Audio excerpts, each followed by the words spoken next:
Okay, 4, 5, 6. This is better. How many of you are advocates that come out to support vaccinators on National Polio Immunization Days? You don't have to go from your club. You're driving by, you see vaccinators standing and talking to people, maybe they are tackling objection, and you will consciously wait to support them. I see only one hand up now, just one. What does that tell you?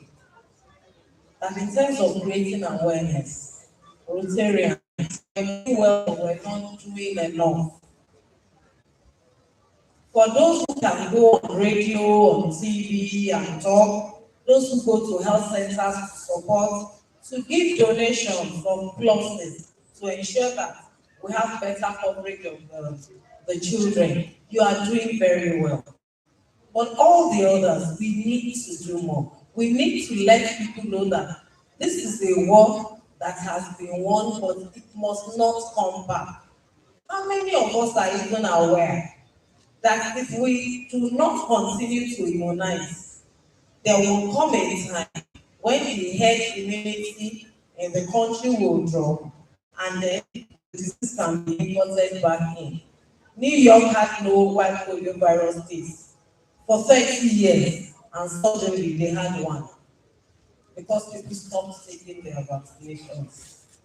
So how many Rotarians are aware and are talking to their people around them, anytime the opportunity comes up, the need for continuous immunization?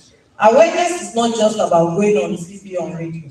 Awareness is about converting every opportunity, every conversation into an opportunity to educate other people. You are having projects in your club, and then you go on air, and you have 30 minutes program, and you did not mention anything about polio. And you think you've had a successful program. Polio is our baby. Rotary and Rotary, they dreamt it up. They pursued it. It came to reality with the support of the whole world. Nobody wants their baby to die. We ensure that this last one, the remaining 2 countries, they get out of the white polio. And even those who are out do not have it come. And together, we should also work at eradicating the wild polio, the vaccine-derived polio virus. So I want everyone to please, today, I will be a champion for creating awareness about polio and polio eradication. Thank you. Thank you very much. That very important creation of awareness and challenging us to do a little bit more than what we're doing. I think we're going to pursue this a little further down in PDG. Can you give us an overview of what engagement in field activities, what it involves? Well, thank you very much, Mr. Moderator. I must start first of all congratulating all for all we have done since 1985 when we started this journey, and the world joined us in 1988. So let's give ourselves a round of applause. We heard from our moderator that we had 125 endemic and only 2 are now endemic countries.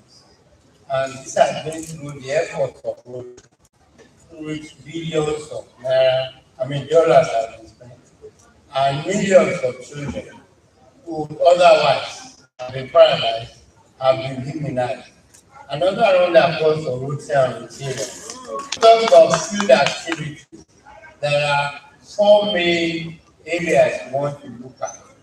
All of us are aware of the World Polio Day, October 24 every year. That's one first step.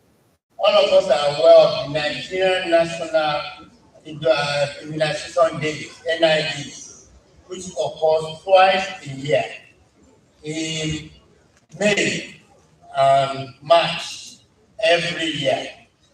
We're all aware of the sub-national immunization days, SNIDs, in both endemic or what we call where the polio or the mutant variants virus are also in excess. Also aware of what we call polio outbreak response.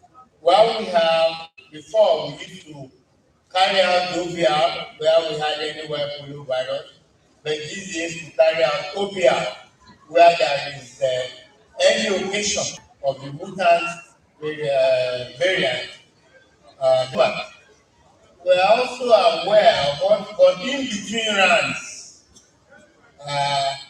In-between runs.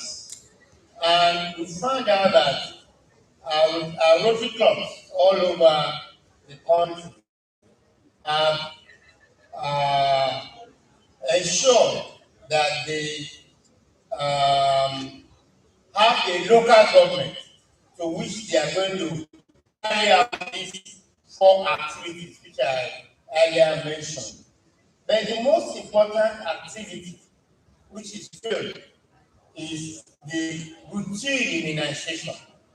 All the supplemental immunization activities, and the essence is to awaken all children, all mothers, to the fact that every child should be immunized.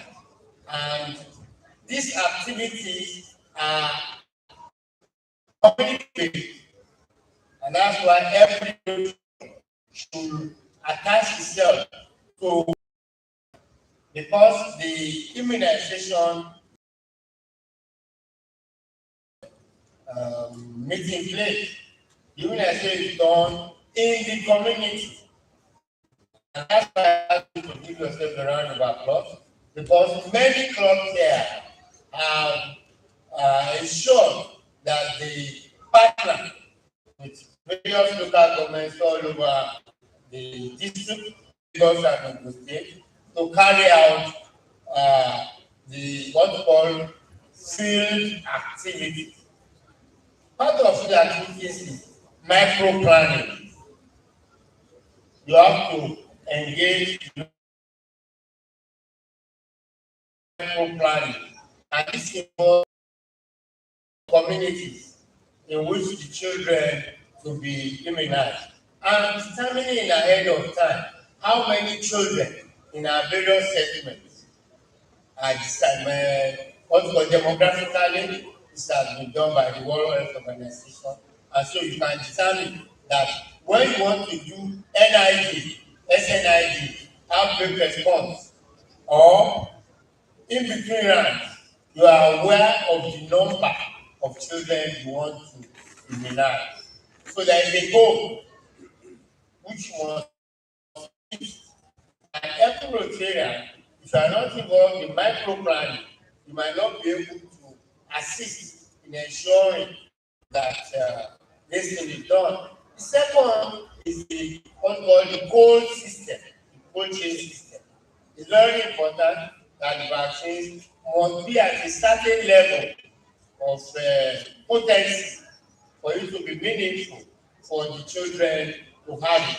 So every Rotarian must also ensure and engage the local government in ensuring that we carry out supervisory activity in looking at what is the potency level of the vaccines we want to use.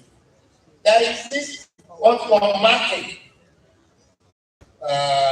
of the walls when you finish various activities, when you want to see whether there's all the children in particular home have been undertaking. So we have also how to have campaign. We have fixed position campaign. All these Rotarians must be able to engage themselves in, know what it's all about. So at the end of the day, you can ensure that those children marked to be immunized within a particular period of activity opportunity. And the essence of field activity is no child must be missed. Thank you. Thank you very much. This is one area that most clubs don't participate in. The district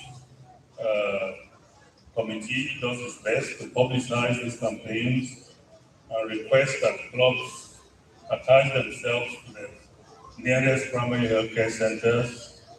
My experience is we don't get up to 20% of clubs engaging in field activities. The advantage that we have as Rotarians is that we are neutral. We are not government agencies. We are not paid.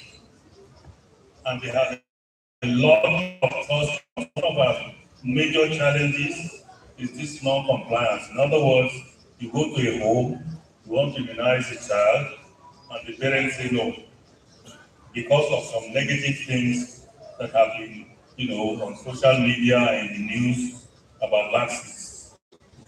When a Rotarian appears on the scene, introduces him or herself, that I'm a Rotarian from Rotary Club of so and so, I can assure you, I wouldn't do anything that is not in your best interest. I can assure you that this vaccine is something that is child. We resolve approximately 80% of non-compliance when a Rotarian gets on scene. So we should give ourselves that accolade for having that standing in our communities where they trust us. So it's a matter of trust. I'm sure PDP or you will expatiate a little bit more, about that when we go around. Now, to the one, we can want to do all the good things in the world, buy vaccines, coaching, equipments, and so on and so forth. But without money, we cannot even start. So I would like